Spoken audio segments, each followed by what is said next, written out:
The entire team at Emsolation want to acknowledge that we are gathered on the traditional lands of the Wurundjeri people. We want to recognise that we are recording and telling our stories on the stolen land of our country's first storytellers. We wish to pay our respects to all Wurundjeri elders and ancestors, and to extend that respect to any First Nations peoples who listen to Emsolation. We recognise Aboriginal and Torres Strait Islander peoples' continued connection to the land and waters of this country, and acknowledge that sovereignty was never ceded. Always was, always will be. Em Rusciano. She's a cross between Mae West, Margaret Thatcher and Little Orphan Annie. And Michael Lucas. I could also see a world where it goes very, very wrong. This is Emsolation. Did we, drop acid before? What? It was like that. It was incredible. You're in Emsolation. Hello there and welcome to Emsolation. My name is Em Rusciano. I'm a writer, a singer, a stand-up comedian, a maximalist power queen, a neurodivergent magic brain and a podcaster. And together with my best friend since I was 11, screenwriter Mr. Michael Lucas, I bring you this podcast each Thursday. How are you? Welcome. It's lovely that you're here. What you're about to experience is, a range of topics, several side quests. We talk about Madonna's latest statement. We talk about the Jonah Hill situation, the Barbie movie. Where else do we go? We went everywhere today. We're both very excited to see each other. Michael's back in London in his Kensington apartment, so that was nice. I have had a huge week. Huge. Right now it is 6:20 p.m. Wednesday night, the 12th of July. So if you're listening Thursday morning, as so many thousands of you do, this is a freshie. I couldn't record the show yesterday because I was exhausted, because I have begun a new project, one that I've been developing for 6 months now, and it's called Anomalous, and it's my podcast that I'm making around neurodivergence. And it's something that I felt really strongly about, and after the press club and the impact that had and how so many people reached out, I knew I needed to make a follow-up, but I kind of had this analysis paralysis around what that follow-up would be, and I felt like if I couldn't get it exactly right, then I couldn't start it. Classic ADHD stuff, ironically. And then I was meant to start it in March, but then all that stuff happened around me being kind of accused of faking my neurodivergence, and I just couldn't talk about that topic anymore. I just didn't have any confidence in my ability to do it justice, and I was worried people did think I was faking, and it kind of stopped in its tracks. And then the production company I'm working with, MIK, we're so gently persistent and lovely, and Dylan and Amelia, who are helping me with this project, just stepped in and said, this needs to be done and we believe in you and we believe in it. And it was really overwhelming, but I trusted them, so they flew in from Sydney. And what we've done this week is we recorded about 7 hours worth of me just talking through my entire life and all the questions I've had since being diagnosed, and all the questions I have about the way that affects my life, and all the questions I have around policy and why it's so hard to get diagnosed. But also I wanted to make something that was like a roadmap for neurotypical people to listen to.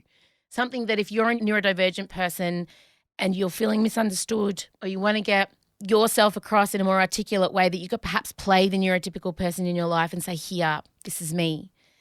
So it's not going to come out till next year. I just have this feeling in my waters it's going to be the most important thing I ever make. I'm really passionate about it. I have not been passionate about a project like this since Rage and Rainbows. I felt like I've been blocked and I haven't really made anything. Now, obviously, I make Emsolation every week, but it's something that I really could bite off and chew and bury myself in. And I want to bring you all along on the journey. I really do. Often there's this idea that you make it a surprise and you don't tell anyone about it, and it's a big secret. And then the week before we do this big PR rollout. But my whole career, I've always brought you along on the creative process because I want you to buy in. I want you to feel like you're a part of it, because ultimately I want you to consume it and love it and share it. So here we are on Wednesday, the 12th of July, but it'll be Thursday the 13th of July when you're probably listening, or throughout that weekend. Anomalous has started. I'm really excited about it. So that's what I've been doing. But I underestimated how talking about my trauma for, 7-8 hours was going to affect me. I was like, I'm a fan. I was not a fan, but I am now. Well, that's me done. Enjoy the episode, and I'll catch you in the outro. Play the music.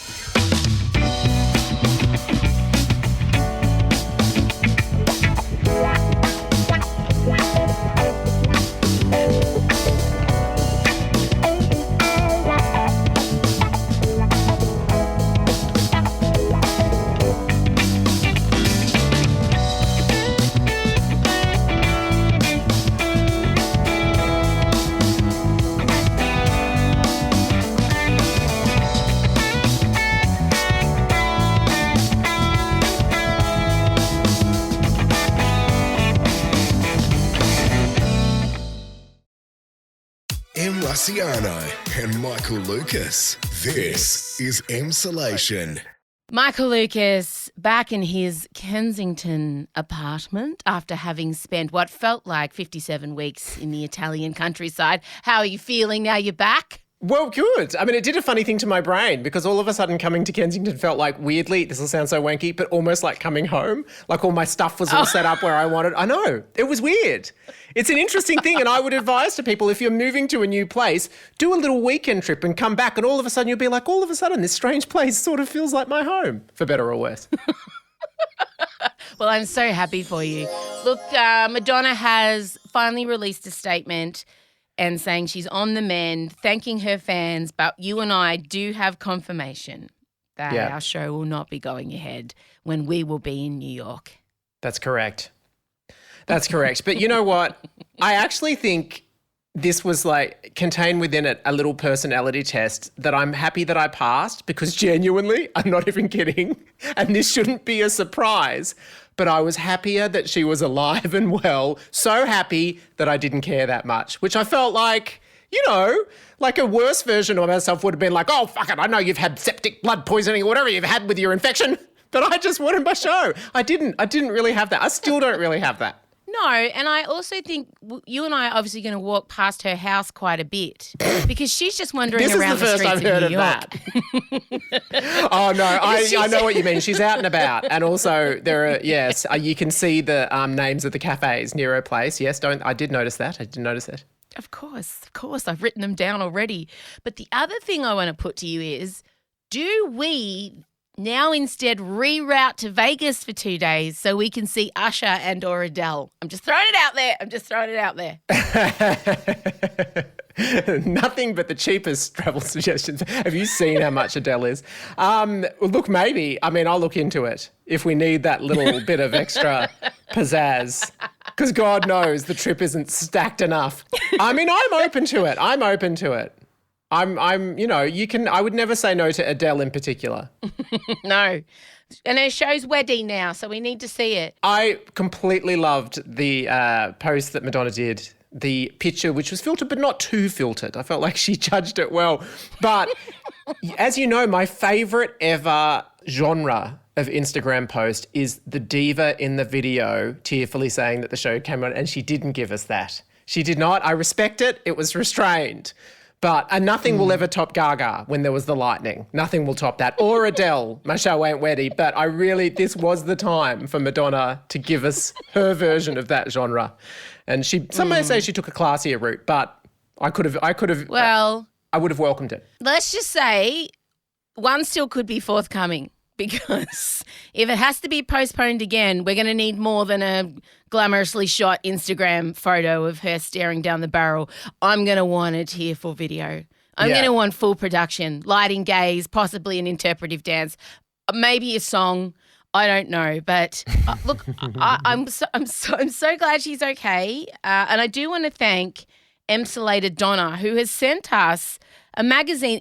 It came out in 1986, Fame, Australia's celebrity magazine. And on the front cover, Michael, describe the front cover. Oh, it is absolutely Madonna at her early iconic peak with heavy 80s makeup alabaster skin, like it's a strong brow, it's a deep red lip, and it's the hair tied up in the sort of stocking thing that she had going in this era.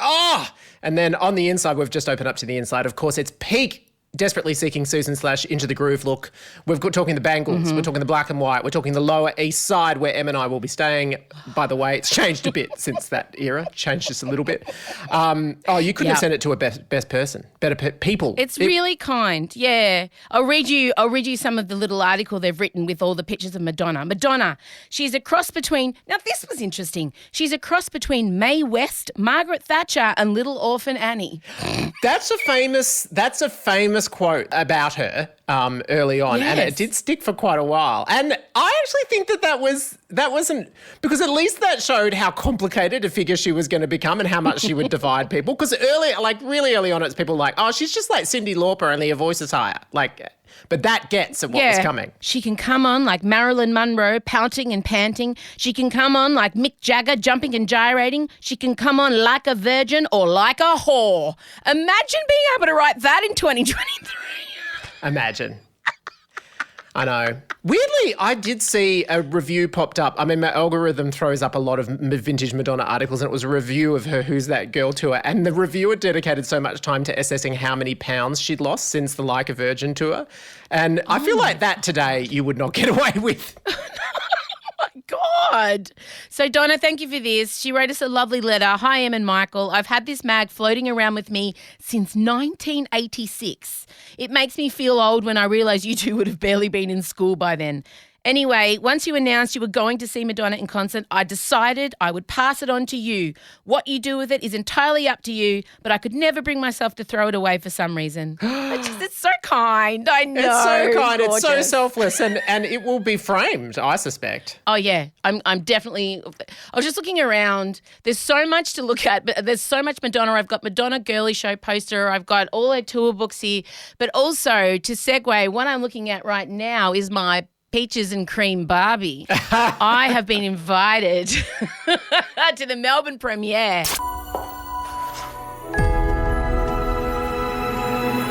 Hey, Barbie. Can I come to your house tonight? Sure. I don't have anything big planned, just a giant blowout party with all the Barbies and planned choreography and a bespoke song. You should stop by.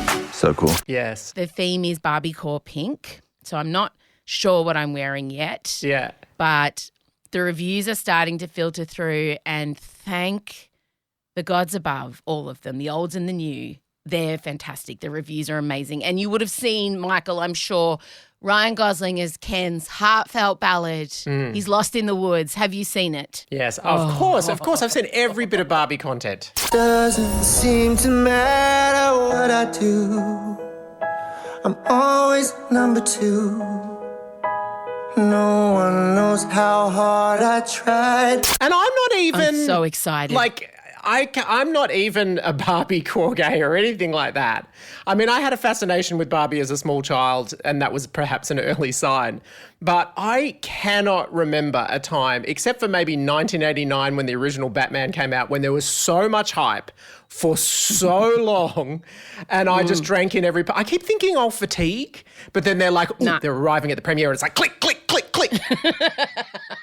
And her commitment to being a different Barbie every time she rolls up to a premiere, and the way that she stands like Barbie, she's completely method acting Barbie, which I respect. And I read some snarky articles around her supposedly being this high-powered producer and executive producer and director and film creator, and she shouldn't be doing this because, it'll lose power and she'll lose currency. And I was thinking, I actually feel like it's the exact opposite, because movie studios want that bank cash money, and Barbie is going to clean up. And I think Barbie is going to make Margot Robbie one of the most powerful people in Hollywood after this is all over. So it's been strange to see the criticism of her rocking up as Barbie and playing Barbie when, I'm just like, well, what do you want her to do? Like, she's all in, man. She's flat to the wall on this movie.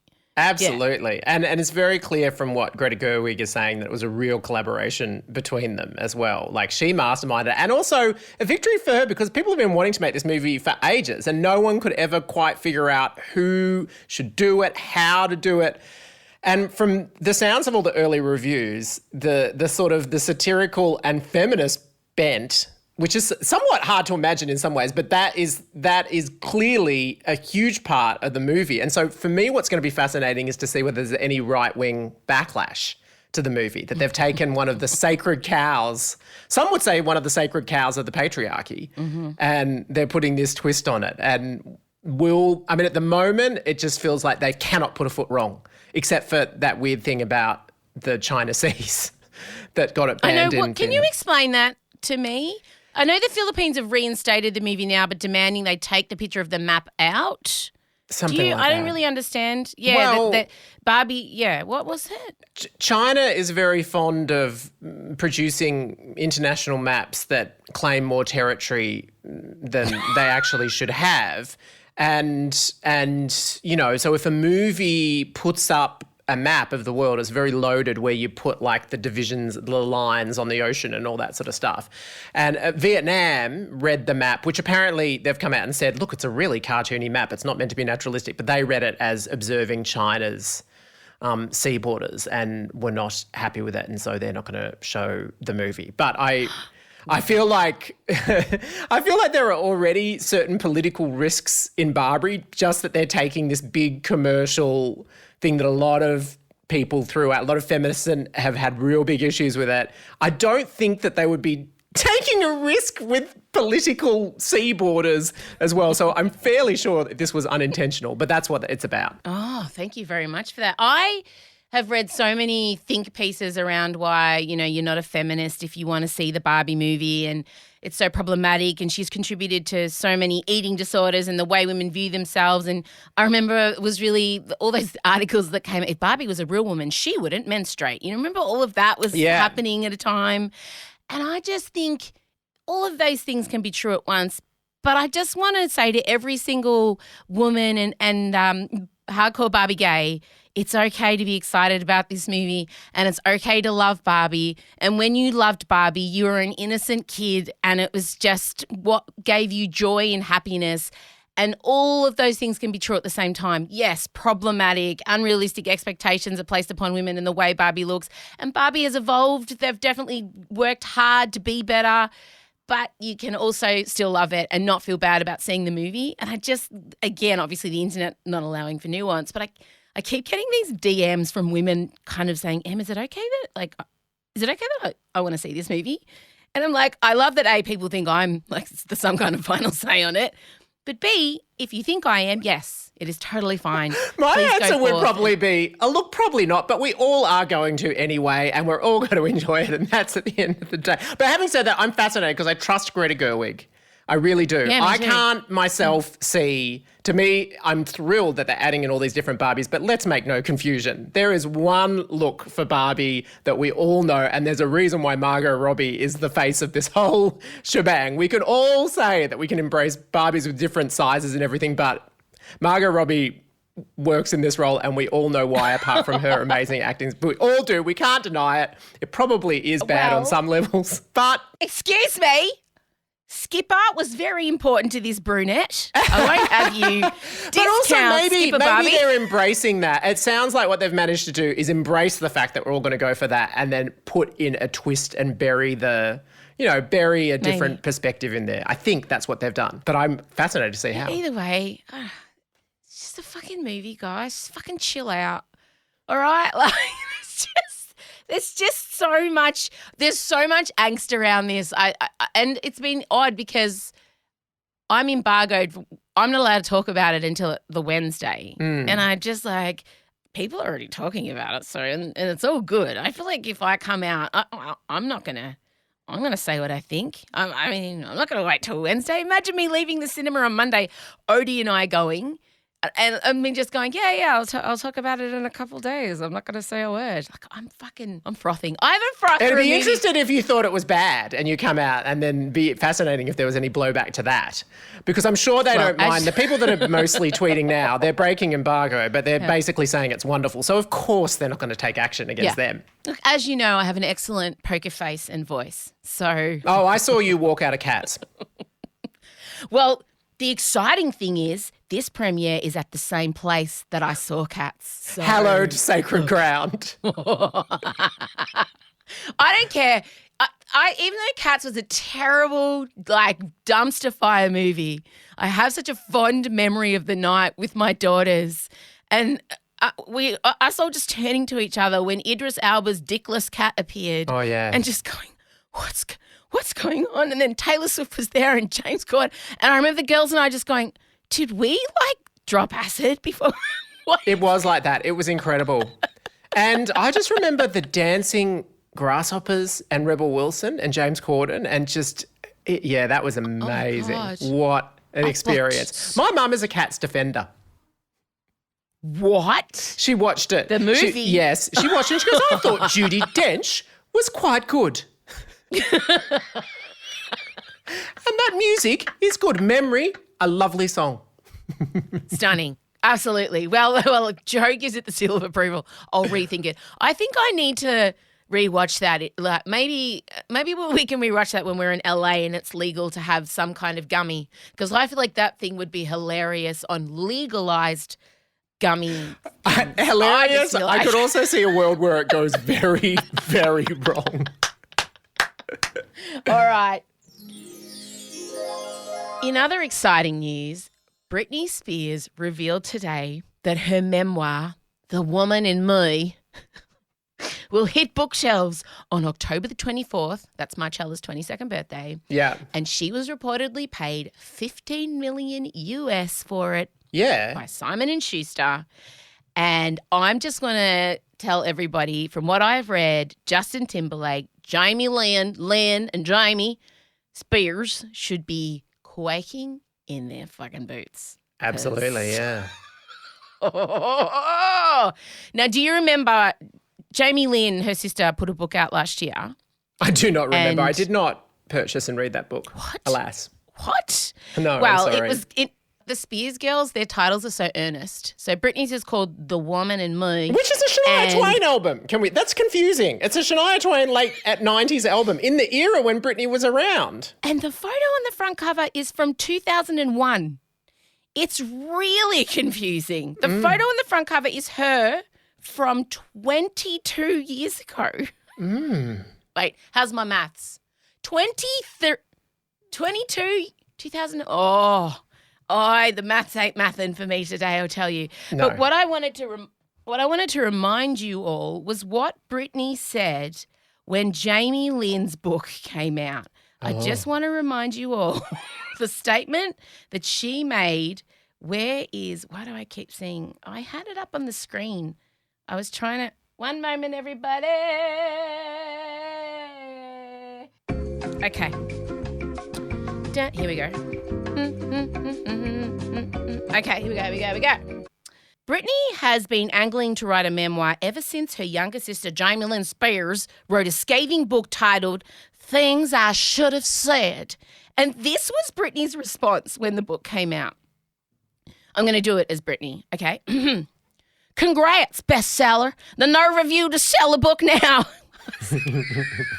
Love the commitment. Thank you, Malin from Steel Magnolias. I did not raise my daughter to talk to me like this. I do sound like Malin. Here we go. Congrats, bestseller. The nerve of you to sell a book now and talk shit, but you're fucking lying. I wish you would take a lie detector test so all the masses of people see you're lying through your teeth about me.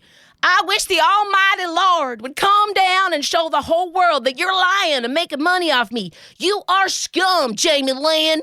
I mean, she was not. No. I feel like this book is going to be her no-holds-barred rebuttal to Jamie Lynn's. I know, and I really hope it is in her unfiltered voice. This is one instance. Normally, I would like the steadying hand of a shadow author. In this particular case, No. I want emojis in this text. Because we all know no one can position a very beautifully placed monkey emoji like Britney Spears or a daisy emoji. They really, I mean, it's essential. She has found her voice. It is unleashed, and I want to see that in print. I do. I mean, full credit to the apparently very talented dude who did Prince Harry's book.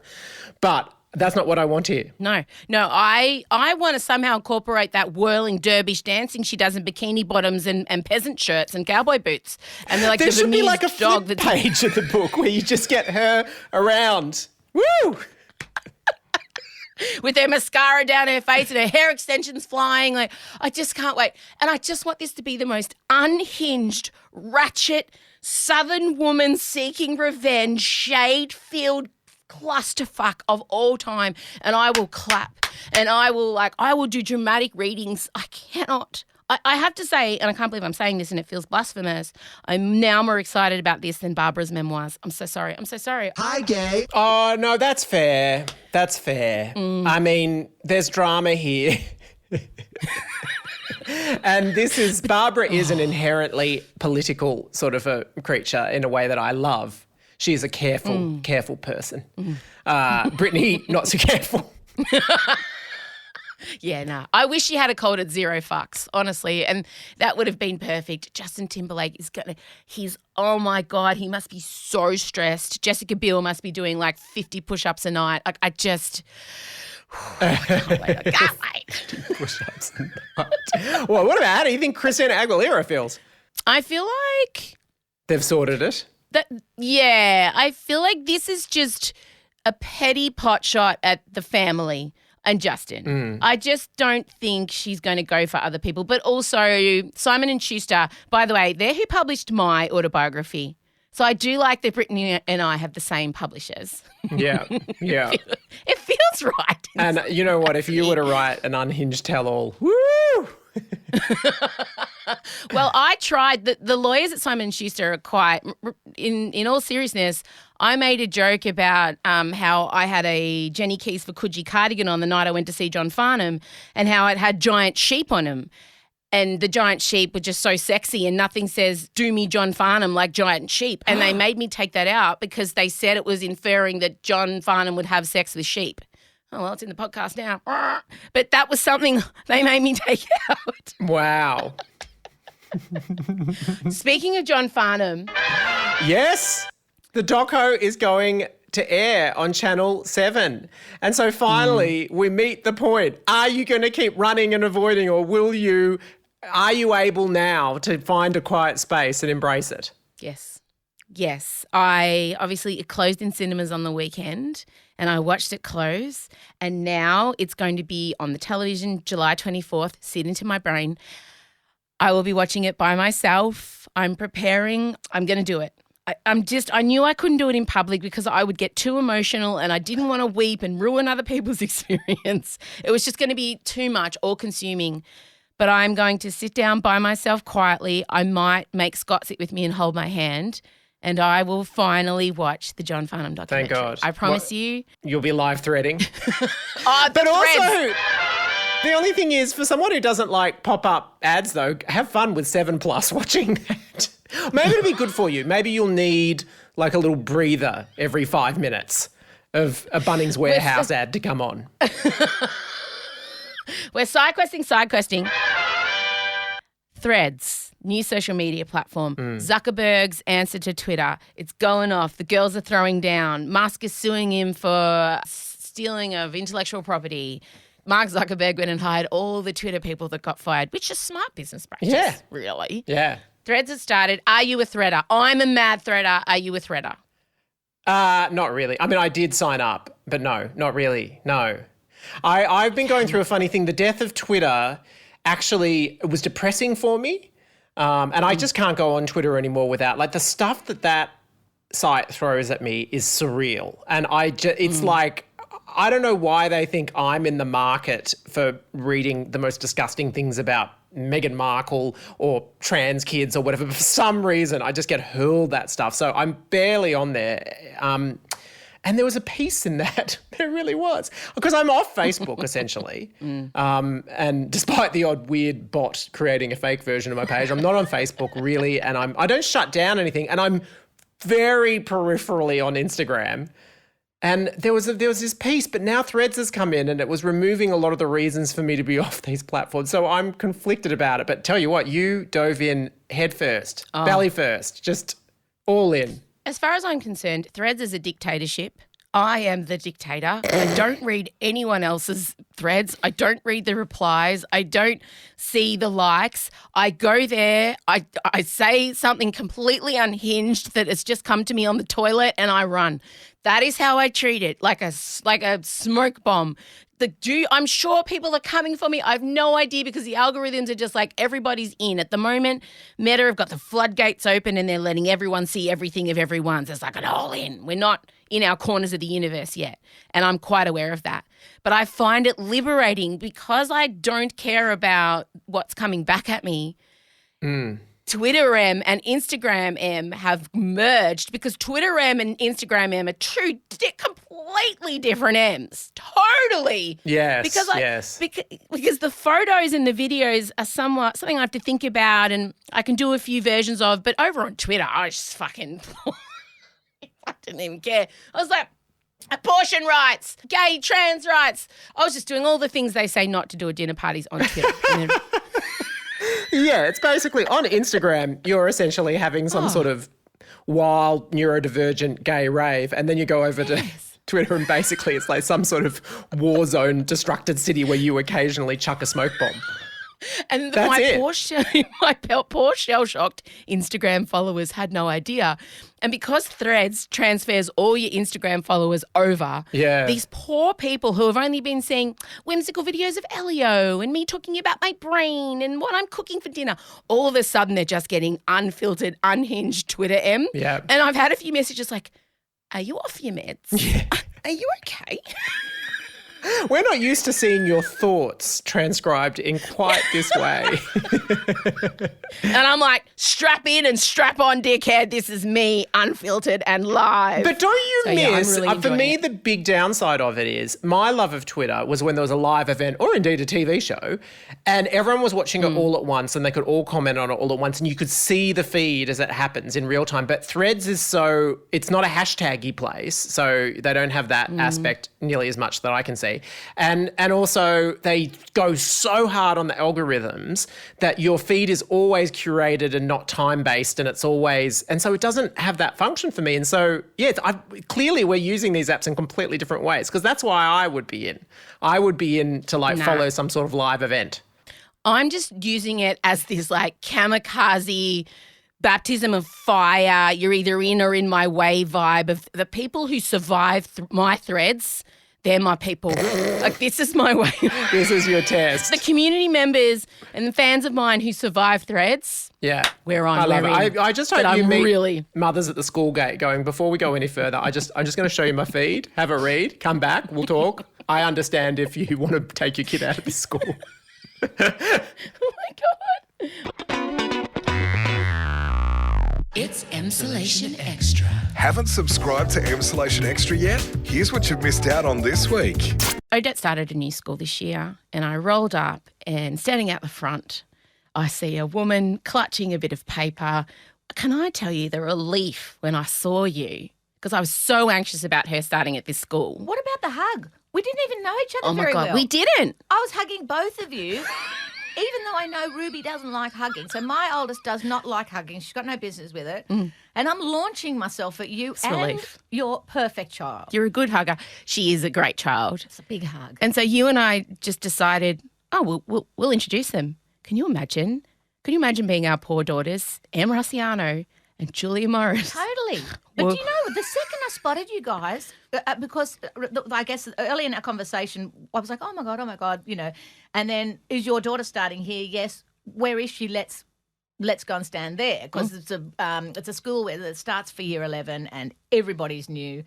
Everyone's cool. It honestly looks like this set of Euphoria. Oh, I keep calling it World of Piercings. I've never seen more cosplay at school. Those kids must get up at 5 a.m. for hair and makeup. Lucky ducks. Oh, my God. They look amazing. I'm not joking. The fashion at our daughter's school is insane. It's too cool for me. So I look like yesterday's hero.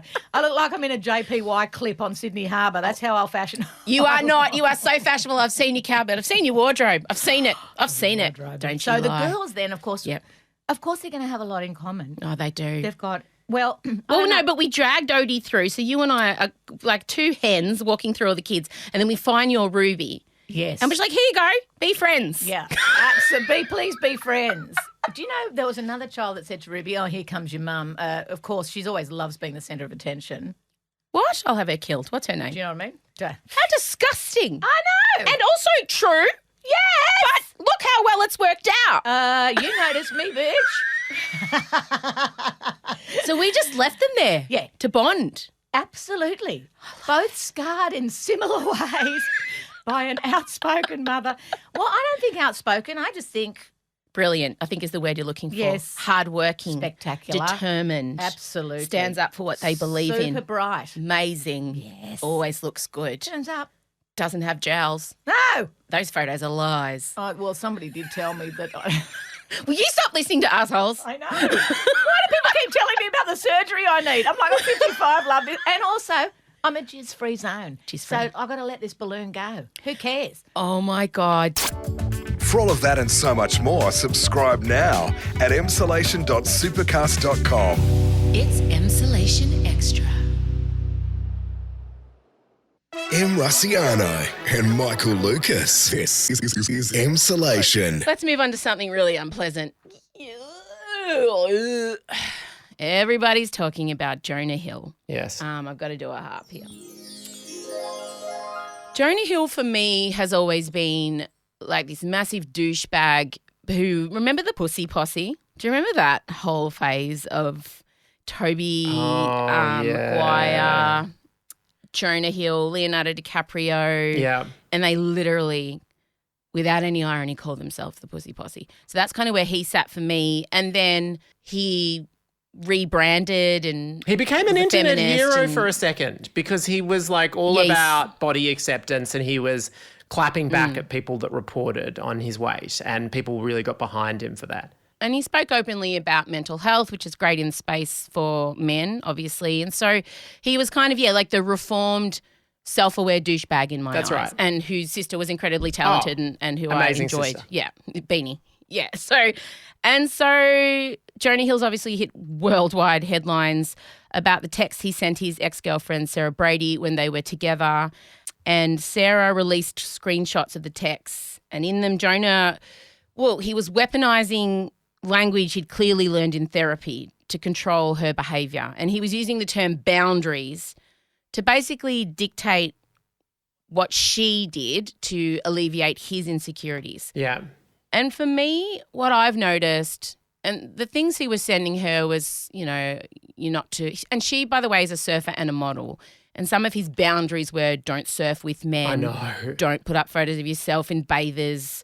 Don't hang out with women who have a questionable past, or like there's all these weird demands that were saying about him, I'm so insecure with myself, I have to control you even looking at other people because I'm not good enough for you. Like it was that kind of weird cycle. And all things aside, I have been shocked at the number of people confused by why there has been uproar and controversy about his text messages. People not getting why what he's done is really concerning and a massive red flag.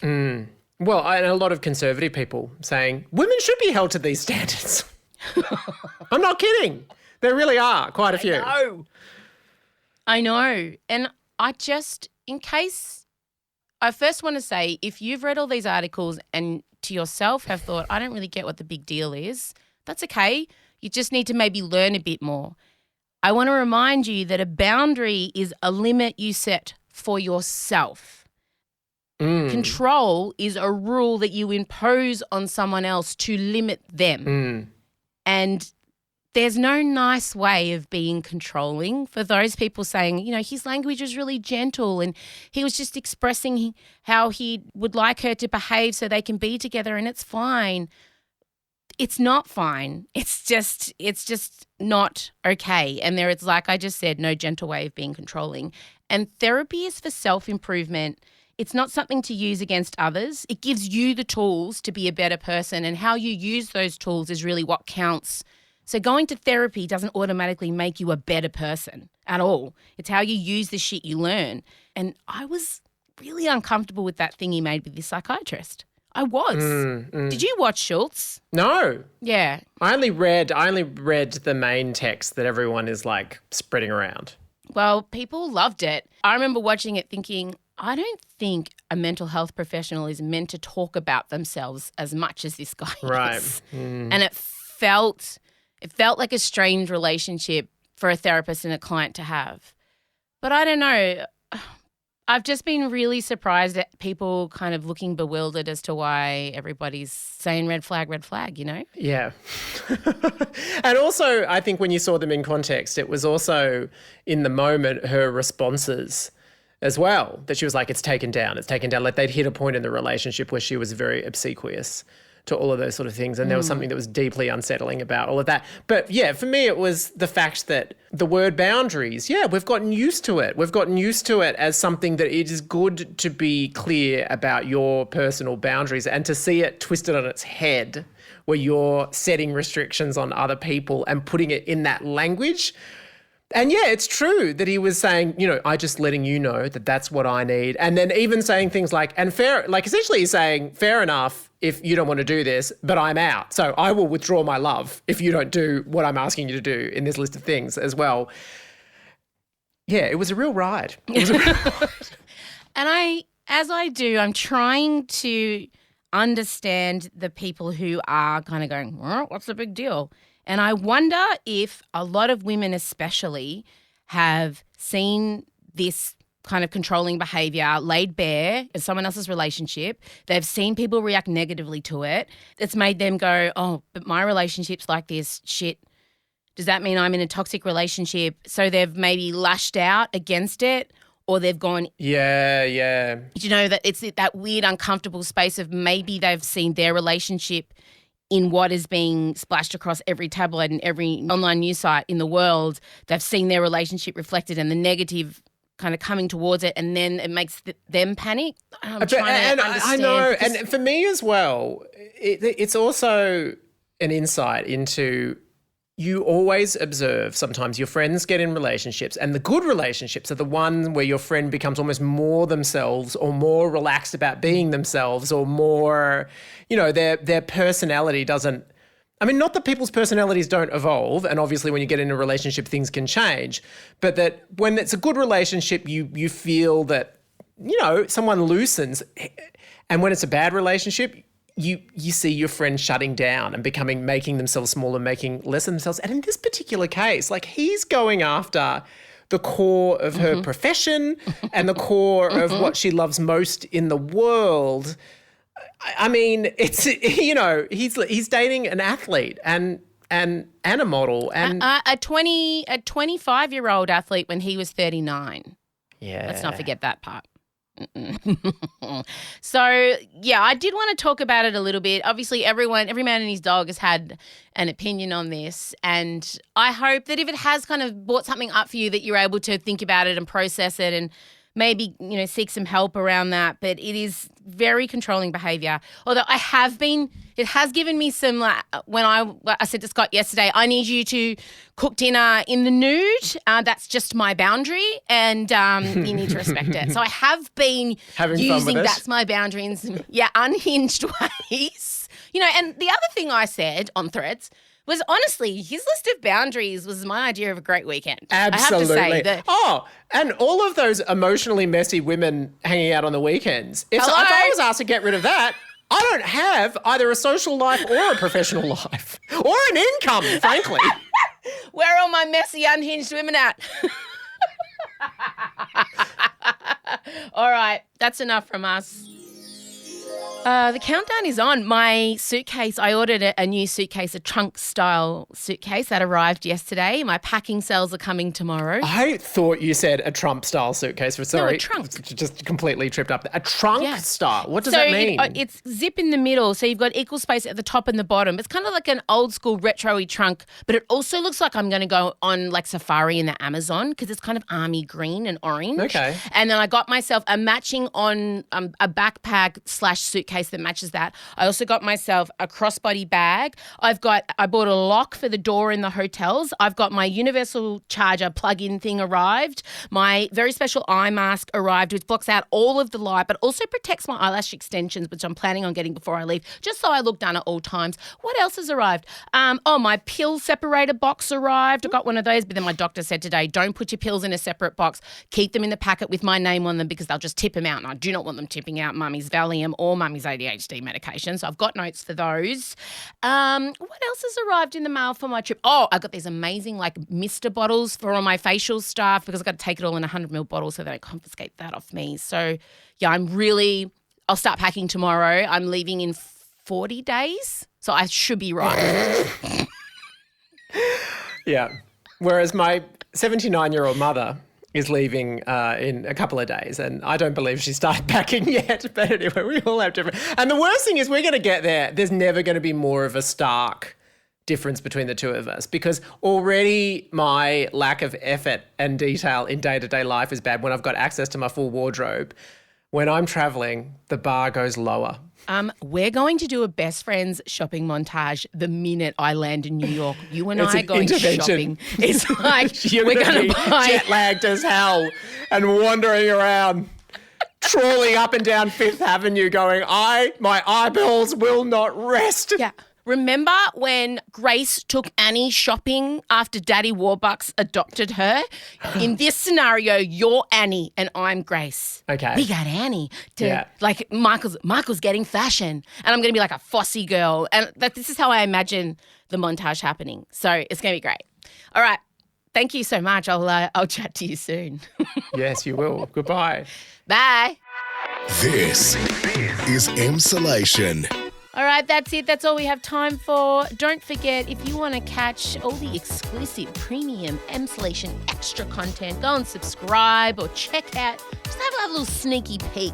Go to emsolation.supercast.com. Don't forget to sign up to our newsletter, which Ben sends out every week, and our Instagram at Emsolation Podcast, where you can find links to our merch. If you ordered merch, it should be arriving in the next few weeks. How exciting. Make sure you take photos and tag us so I can see you all in your beautiful Emsolation hoodies. The Good For Her tea towels have been going off, y'all. Love that. Next time we speak, I will have seen the Barbie movie. Oh, have a wonderful weekend or week ahead, depending on when you're listening. And I will catch you all soon. Bye. Like what you heard and want more? Emsolation is a totally independent, neurodivergent, female-led podcast, which you can help support by subscribing to Emsolation Extra. Get exclusive bonus episodes every Tuesday, question time with Em and Michael, pre-show meetings, videos of the podcast recording, pre-sale access to live events and discount merch, a weekly newsletter, and so much more. Help us by subscribing now or gift a subscription to someone you love at emsolation.supercast.com or get the link via Emsolation socials. Emsolation with Em Rossiano is recorded at Down the Hill Studios, hosted by Em Rossiano with Michael Lucas, executive produced by Benjamin Wasley, produced by Em Rossiano, edited by Ezekiel Fenn, socials by Em Rossiano, Benjamin Wasley and Marcella Rossiano Barrow, with assistance from Jem Evans and Georgia Watts. Follow us on Instagram at Emsolation Podcast and join other Emsolators at the Emsolation Group on Facebook. The answer is Harry Styles. Please take the time to share this podcast with a friend. Give us a 5-star rating and make sure you're following us on whatever podcast app you use by hitting the follow button. Thanks for listening, and we can't wait to chat with you again soon.